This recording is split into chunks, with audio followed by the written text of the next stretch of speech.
Con gì đây? Con vịt. Tiếng Anh đọc là Duck. con gì đây? Con đà điểu. Tiếng Anh đọc là Ostrich.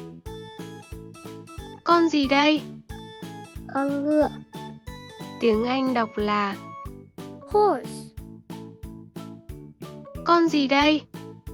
Con bò. Tiếng Anh đọc là Cow.